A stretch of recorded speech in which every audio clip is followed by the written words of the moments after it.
Shalom saudara-saudari semua.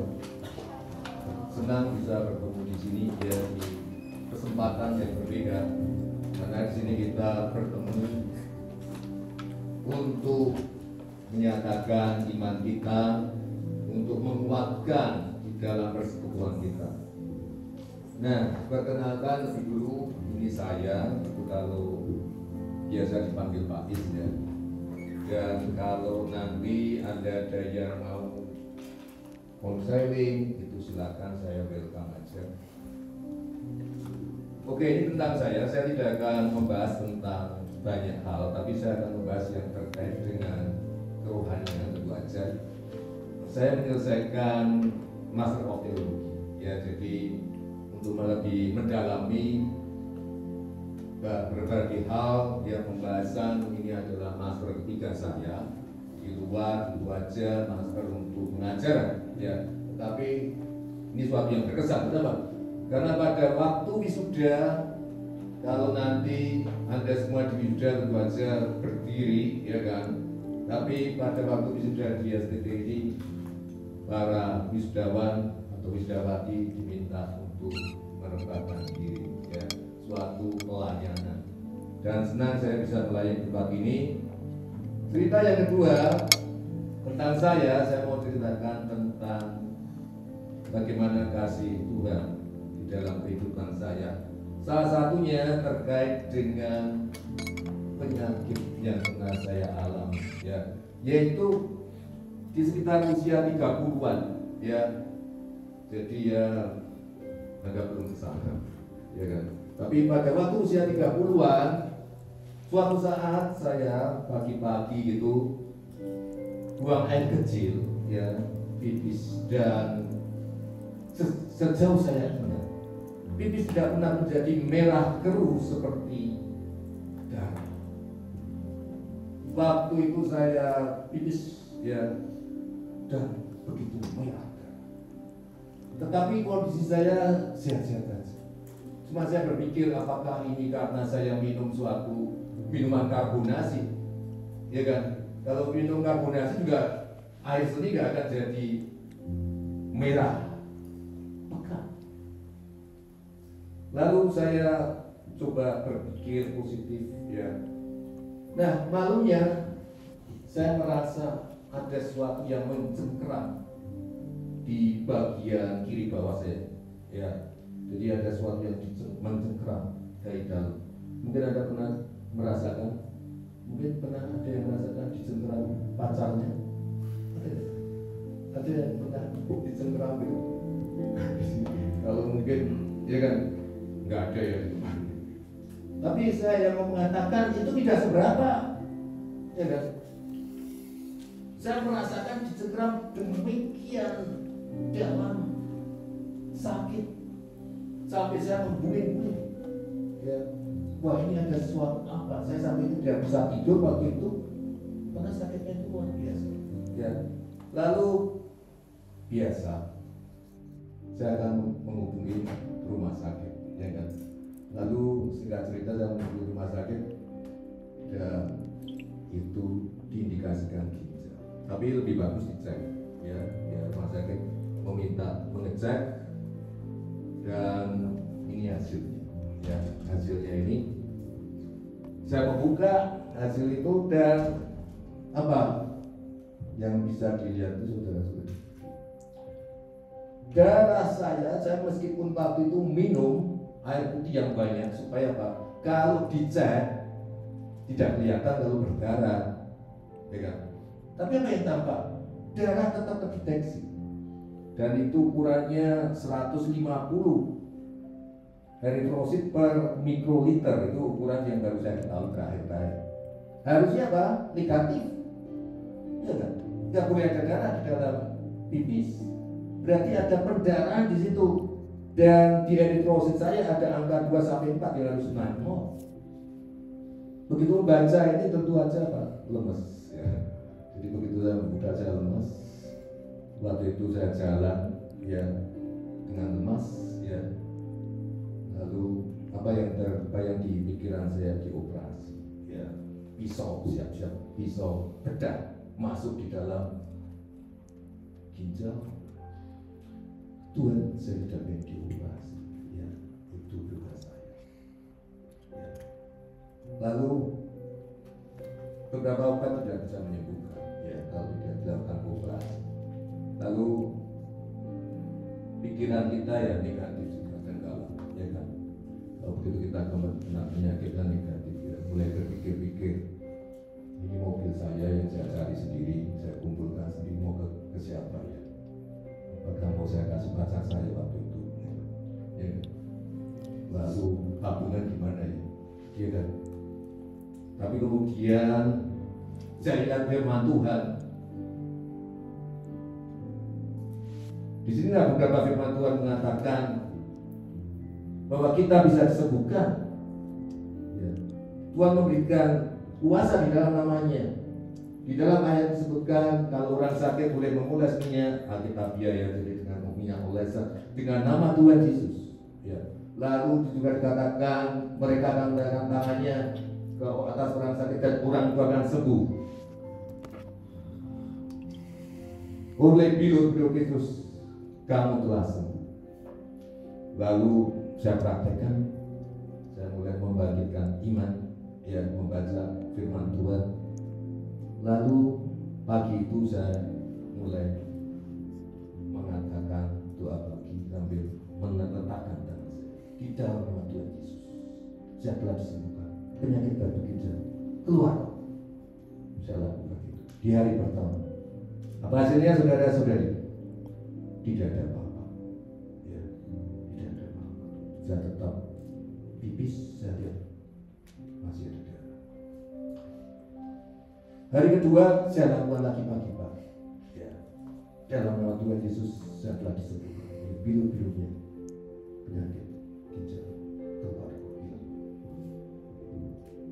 Sore saya pipis masih ada. Ya.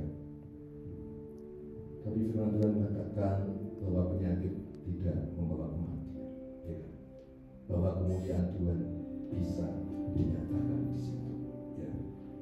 Hari ketiga pagi-pagi saya melakukan hal lagi dalam nama Tuhan Yesus. Ya, ginjal sembuhkan oleh bilu-bilu saya sembuh. Jam 8 pagi waktu itu saya merasakan ada sesuatu yang mengganjal di sekitar alat kemaluan, ya, dia mengganjal. Penyakit apa lagi? Mengganjal. Lalu jam 10 saya kebelet pipis sekali, dan waktu pipis itulah klik keluar.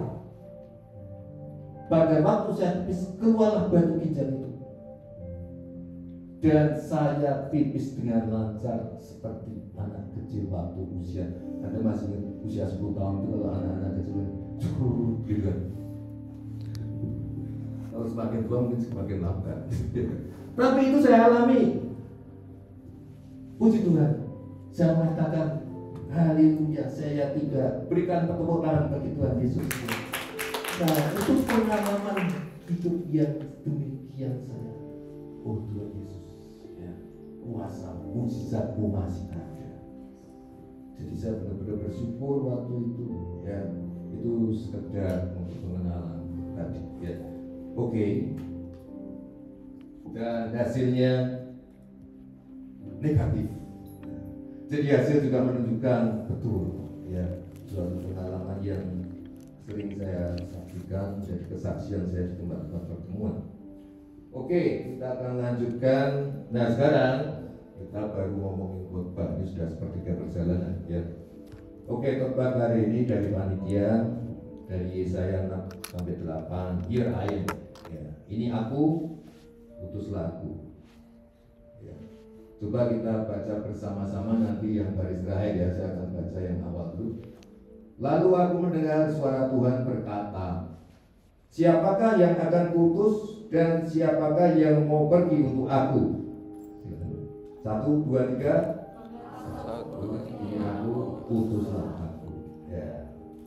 Jadi firman Tuhan Yesaya ini, ya, Nabi Yesaya diperintahkan untuk Tuhan menyampaikan kepada bangsa Israel. Nah, kita mau coba membahas bagaimana kita sekarang diutus di bumi ini, ya. Saya coba membagi menjadi dua kategori, melayani atau dilayani. Nah, apakah kita diutus untuk hidup yang melayani atau dilayani? Suatu dua kategori, ya. Yang enak yang mana? Tentu aja. Ya. Yang enak pastinya yang dilayani. Ya, kalau dilayani biasanya apa?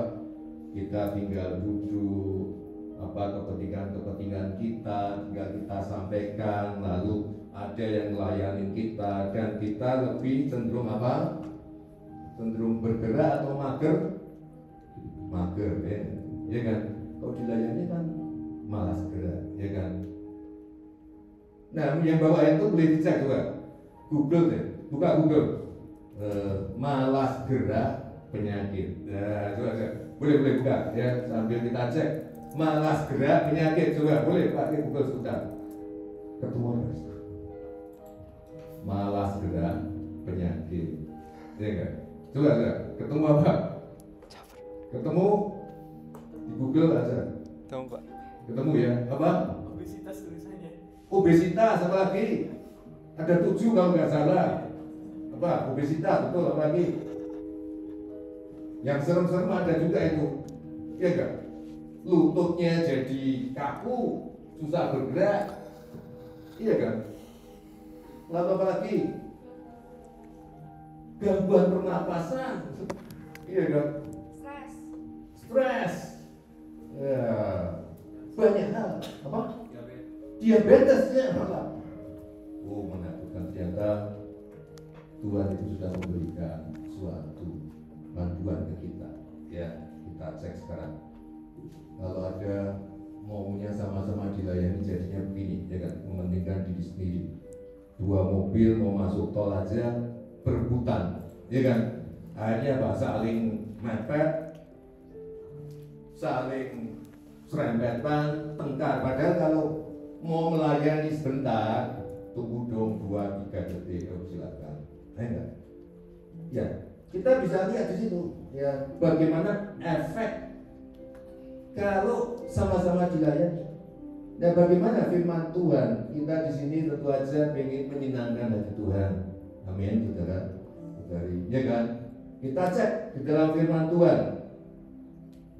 Tuhan mengajarkan di ayatnya di Matius 20 ayat 28. Ya, ini kalau kita bahas ayat itu suatu hal yang sangat dalam. Disebutkan di sini di Matius 20:28.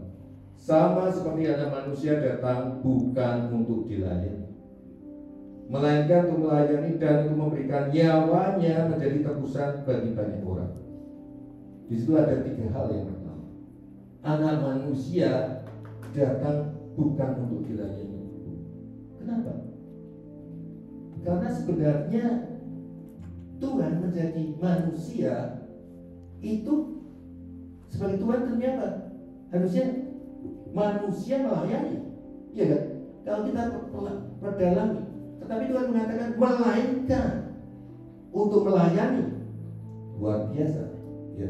Itu menunjukkan bagaimana kasih Tuhan kepada kita. Untuk menjadi apa melayani? Untuk menjadi tebusan bagi banyak orang melalui nyawanya dari salib.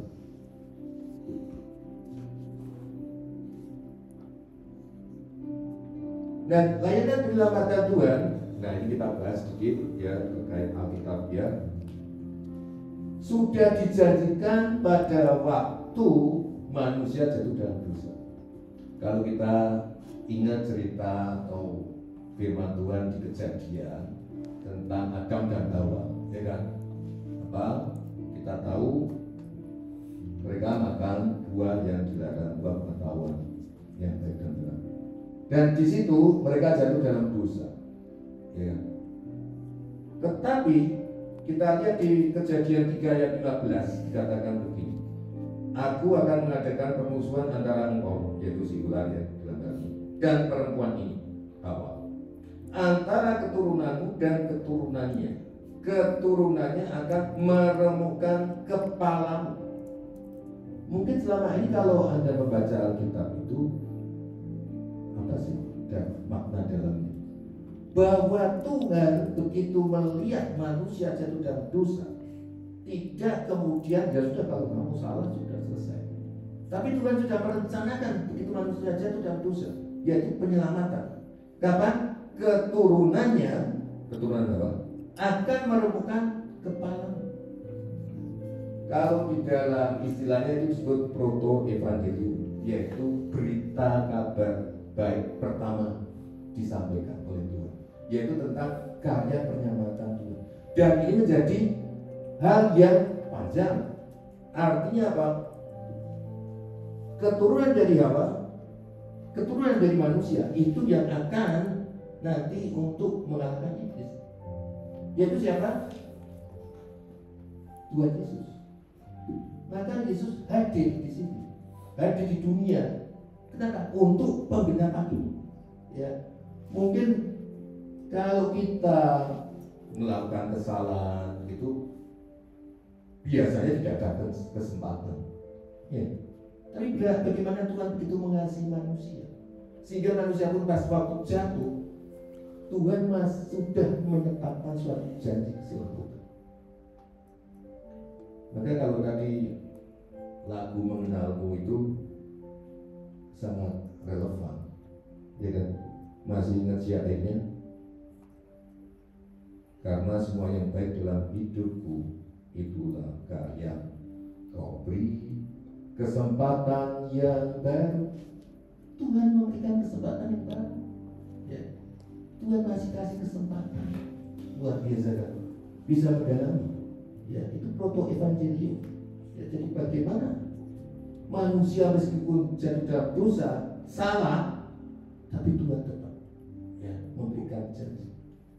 Makanya Yesus turun menggenapi, dan ini suatu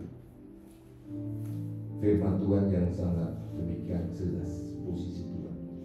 Lalu ia berkata kepada mereka, ia adalah Yesus Kristus, kamu berasal dari bawah, aku dari atas. Kamu dari dunia ini, manusia. Aku bukan dari dunia ini. Sekali lagi ayat ini untuk penggenapan Kejadian 3:15, bahwa Yesus benar-benar datang dari surga turun ke bumi. Ya. Tuhan telah lebih dulu melayani kita. Ya. Ia sendiri telah memikul dosa kita di dalam tubuhnya di kayu salib, supaya kita yang telah mati terhadap dosa hidup untuk kebenaran. Mungkin kalau kita relate dengan tema yang minggu lalu masih ingat, sacrifice, ya kan? Dan di sini Tuhan telah melayani kita lebih dulu. Ya.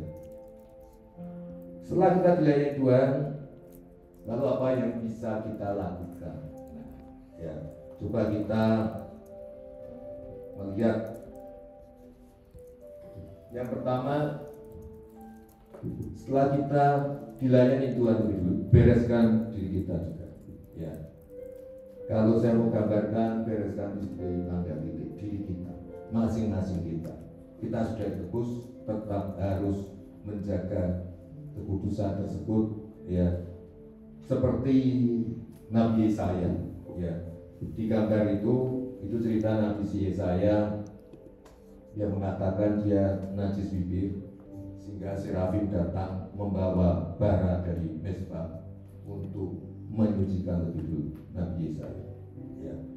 Nah demikian juga kita perlu membereskan dosa-dosa kita, kesalahan-kesalahan kita, tetap minta ampun terhadap Tuhan. Ya, oleh salib Kristus kita terus diperbarui. Maka disebutkan, barang siapa menjadi milik Kristus Yesus, ia telah menyalibkan daging dengan segala hawa nafsu dan keinginannya. Jikalau kita hidup oleh Roh, baiklah hidup kita juga dipimpin oleh Roh. Dan di situ ada perbuatan daging itu seperti apa, kepentingan diri, nanti bisa dibaca di situ Galatia 5:19-21. Iri hati, marah, dengki, ya. Dan buah Roh ada kasih, ada sukacita, damai sejahtera, kemurahan hati. Jadi kita mencoba untuk merespon bagaimana layanan Tuhan itu yang sudah kita terima melalui penebusannya. Kita harus menjaga tetap sesuai dengan bimbingan Roh Kudus. Dalam 1 Yohanes ayat 2, 1 ayat 2 disebutkan begini. Namun jika seorang berbuat dosa, kita mempunyai seorang pengantara pada Bapa, yaitu Yesus Kristus yang adil, dan Dia adalah perdamaian untuk segala dosa kita, dan bukan untuk dosa kita saja, tapi juga untuk seluruh dunia. Dan kita tahu di doa Bapa kami, ampunilah kami akan kesalahan kami. Ya, kita di dunia ini masih seringkali berbuat dosa, tapi kita tetap minta ampun, ya, dan kita mengampuni sesama. Itu adalah kita diutus untuk melayani, ya, terhadap sesama. Nah, jadi jika ada perbuatan dosa saat ini, mari kita bereskan, ya, minta ampun di dalam nama Tuhan Yesus, ya, kita bereskan hal tersebut, ya. Nah, apa yang bisa kita lakukan? Selalu baca firman Tuhan, baca Alkitab, merenungkan firman Tuhan siang dan malam, melakukan pujian penyembahan, ya. Mungkin ada dengerin musik, ya, dengerin puji-pujian, dan tetap dalam komunitas Lumina, ya. DCF ini cukup bagus, ya kan, daripada Anda jalan-jalan ke mall di waktu yang sama, ya. Mengapa kita perlu bereskan diri? Ya, karena tertulis ini, supaya kita menjadi terang. Karena itu perhatikanlah, supaya terang yang ada padamu jangan menjadi kegelapan. Kita membawa label, ya, membawa nama, ya, bahwa kita itu pengikut Yesus, ya, kita percaya Yesus, tapi kita melakukan hal yang tidak pantas, ya, itu menjadikan dosa. Ya, jadi kita perlu apa? Menjadi terang. Nah, dari titik itu yang perlu kita lakukan selanjutnya adalah melayani sesama, ya. Kita mencoba bereskan diri, lalu kita mulailah melayani sesama. Di Roma disebutkan di sini, demikianlah kita mempunyai karunia yang berlainan yang menurut kasih karunia yang dianugerahkan kepada kita. Jika karunia itu adalah bernubuat, baiklah kita melakukan sesuai dengan iman kita. Jika karunia untuk melayani, baiklah kita melayani. Jika karunia untuk mengajar, baiklah kita mengajar. Jika karunia untuk menasihati, baiklah kita menasihati. Siapa yang bagi-bagikan suatu adalah yang melakukan dengan hati yang ikhlas. Siapa yang beri pimpinan adalah yang melakukan dengan rajin. Siapa yang menunjukkan kurang adalah yang melakukan dengan sukacita. Jika ada orang yang melayani, ia melakukan dengan kekuatan yang dianugerahkan Allah. Nah, ada yang pintar main musik, melayani, ya. Ada yang memberi tadi. Kalau nanti besok Anda sudah jadi pebisnis, ya kan, memberi dengan sukacita, ya. Apapun yang ada, karunia-karunia yang kita berikan, diterima kita berikan sesama. Ya, pikirkan karunia apa yang bisa Anda gunakan untuk melayani. Oke, berikutnya adalah hubungan vertikal, melayani Tuhan. Mungkin kita berpikir, ya, melayani Tuhan itu gimana caranya? Kalau ada Yesus di jalan gitu loh, saya mau kasih dia tumpangan, Anda nunggu kapan Tuhan ada di jalan? Ya, kita lihat di ayat yang populer ini yang pernah Anda baca juga. Tuhan mengatakan bagaimana orang-orang yang ada di sekitar kita, ada yang lapar, ada yang haus, ada yang membutuhkan tumpangan. Nah, pada saat kita memberikan ke mereka, kita tidak tahu Tuhan bila manakah kami melihat kau lapar dan kami memberi kau makan. Ya. Namun ada satu hal yang menarik di sini. Ya. Coba kita baca yang di garis bawah, ya. Nanti setelah saya baca depan. Bila manakah kami melihat engkau sakit atau dalam penjara, dan kami mengunjungi engkau. Dan raja itu akan menjawab mereka 3, 2, 1. Mari kita baca bersama. Aku berkata kepadamu, sesungguhnya segala sesuatu yang kamu lakukan.